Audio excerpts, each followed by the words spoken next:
La Corée du Sud, c'est ce pays qui consomme 1 million de chiens par an et qui accueille le siège de Samsung. Et durant 15 jours en février, ils ont également organisé les Jeux Olympiques d'hiver à Pyeongchang. Pour aménager les pistes de ski, il a fallu abattre 60 000 arbres dans des forêts sacrées et protégées. Il y a quand même eu la promesse de tout replanter, mais le mal est fait. Maintenant que j'ai évacué cette information négative, parlons des petites choses décalées et insolites qui ont eu lieu durant cette quinzaine.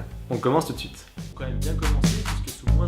Les JO ont quand même bien commencé puisque sous moins 20 degrés, le porte-drapeau des Tonga, Pita Tofatoafua, a défilé en tongs et torse nu. Il y a 2 ans, à Rio au Brésil pour les Jeux d'été, il a fait du taekwondo et cette année, le sportif a pratiqué le ski de fond.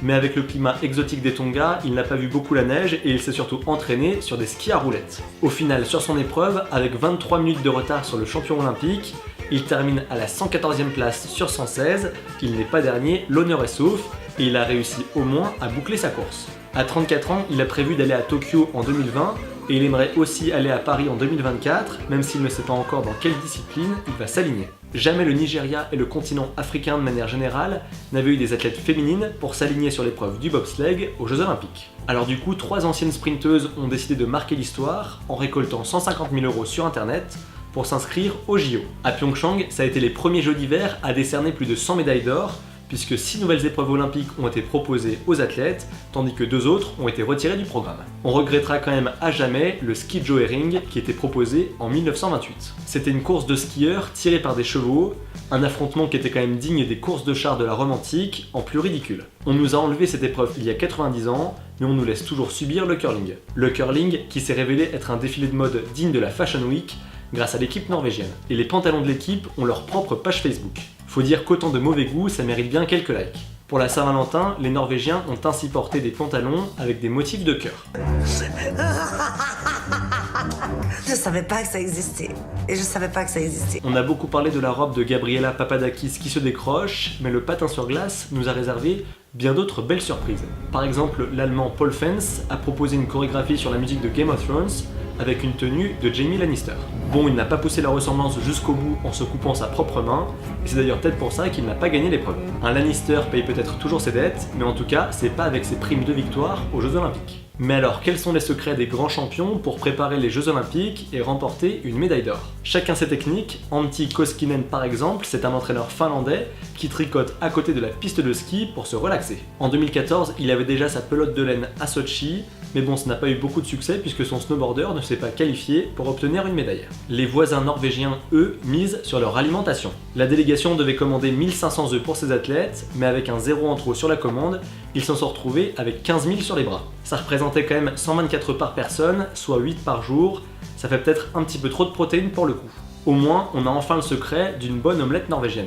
Et pour l'Allemagne, fidèle à sa réputation, elle s'est fait livrer 3500 litres de bière sans alcool pour ses athlètes. Ça représente quand même 93 litres par personne, il fallait donc en boire 6 litres par jour. Ça leur a plutôt bien réussi puisqu'ils terminent 2e au classement des médailles avec 31 breloques, ça fait 2 fois plus que la France, mais au moins on le saura pour la prochaine édition. En tout cas, les Français peuvent s'estimer heureux puisque la Norvège, la Suède ou encore la Grande-Bretagne n'ont versé aucune prime à leurs sportifs. C'est vrai qu'il y a quand même 15 000 omelettes à rembourser. Et si Martin Fourcade veut se faire un petit peu plus d'argent, certains collectionneurs seraient prêts à lui racheter une de ses médailles entre 500 000 et 1 million d'euros.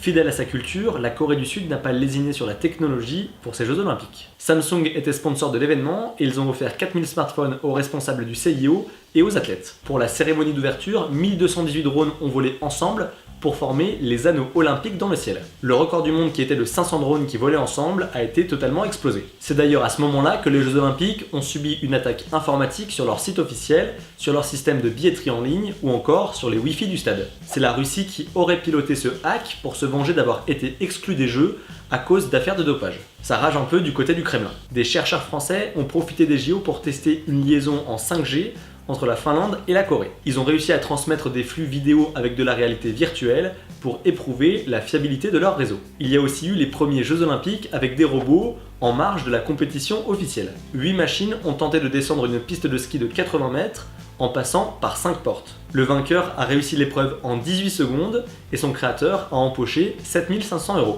Et pour finir, le site pornographique Pornhub a indiqué qu'il y avait eu une hausse du trafic de 85% dans la région de Pyeongchang durant les Jeux Olympiques. Ça a baissé durant la cérémonie d'ouverture avant d'augmenter quand les épreuves étaient annulées à cause de la météo.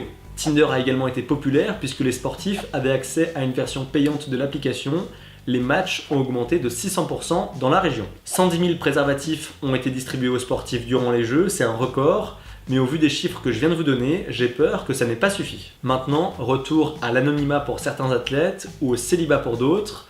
Rendez-vous du 9 au 18 mars pour les Paralympiques, en 2020 pour les Jeux Olympiques d'été à Tokyo, ou encore en 2022 à Pékin pour ceux d'hiver. Et à l'année prochaine pour le fameux Tiège à Grenoble pour la première fois de son histoire. Allez, on a fini avec cette vidéo. Comme d'habitude, vous pouvez vous abonner en cliquant par ici. Vous pouvez me rejoindre sur Facebook et sur Twitter. Les liens sont dans la barre d'infos. Et n'hésitez pas à commenter, liker et partager la vidéo si elle vous a plu. Quant à moi, je vous donne rendez-vous la semaine prochaine pour une nouvelle vidéo. D'ici là, portez-vous bien et tenez-vous informés. Ciao!